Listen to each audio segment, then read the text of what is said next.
한국인들이 느끼는 삶의 만족도가 경제협력개발기구 OECD 국가 가운데 최하위권에 그친 것으로 나타났습니다. 네, 단국대 심리학과 임명호 교수가 전화 연결돼 있습니다. 교수님, 우리나라 국민의 삶의 만족도 5.9점으로 일본보다 낮은 수준으로 나타났습니다. 먼저 이렇게 나타난 이유 어떻게 분석할 수 있을까요? 예, 제 생각에 우리나라 국민들이 분명히 이웃나라인 일본보다는 더 똑똑하고 더 알차게 사는데요. 아마 삶의 만족도, 말하자면 행복 지수가 이렇게 낮은 이유는 우리가 행복을 계산할 때 분자값인 성공이나 성취, 양보다 분모값인 욕구나 욕망이 더 커서 결국 삶의 만족도가 낮게 나오지 않을까 생각을 합니다. 말하자면 성공을 좀 크게 해도 분모인 욕망이 더 크면 결과적으로 삶의 만족도나 행복 지수가 낮게 나오는 것이죠.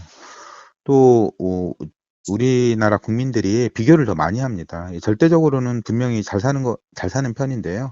옆집에 사는 분들, 같은 직장에 있는 분들하고 자꾸 비교를 하니까 결국 삶의 만족도나 행복 지수가 더 낮아지는 것 같습니다.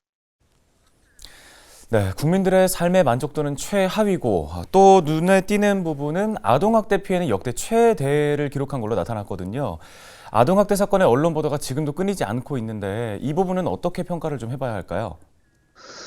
사실 아동학대가 증가할 것이라는 점은 이미 학자들이 코로나 시작부터 예측을 했었던 점입니다. 코로나 같은 재난이 지속이 되면 약한 취약층은 더 약해져서 문제나 병이 급격히 증가하게 됩니다. 아동은 취약층이죠. 우리 사회의 분노나 불안이 재난 중에 엄청 증가하고요. 이런 감정이 이제 취약한 약자들인 아동이나 노약자들에게 투사가 되는 것입니다. 국민들이 분노하고 화는 나는데 기성세대에 화를 내지는 못하고 약자인 아동이나 노인, 여성에게 화를 내는 것입니다. 예, 끝으로 그럼 삶의 만족도를 좀 높이기 위해서 어떤 마음가짐이 필요할까요? 네, 여러 가지 원인이 있겠지만 저는 이제 주변 사람들과 비교를 좀 하지 않는 게 중요하다고 생각을 해요. 앞서 부모가 크기 때문에 불행하다라고 생각하는 것이라고 말씀드렸는데요.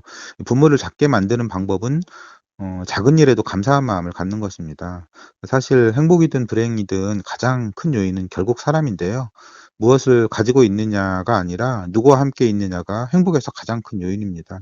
한 번쯤 지금 내 옆에 누가 있는지 곰곰이 생각해 보시면 좋겠습니다. 네, 오늘 도움 말씀 여기까지 듣겠습니다. 단국대 심리학과 임명호 교수였습니다.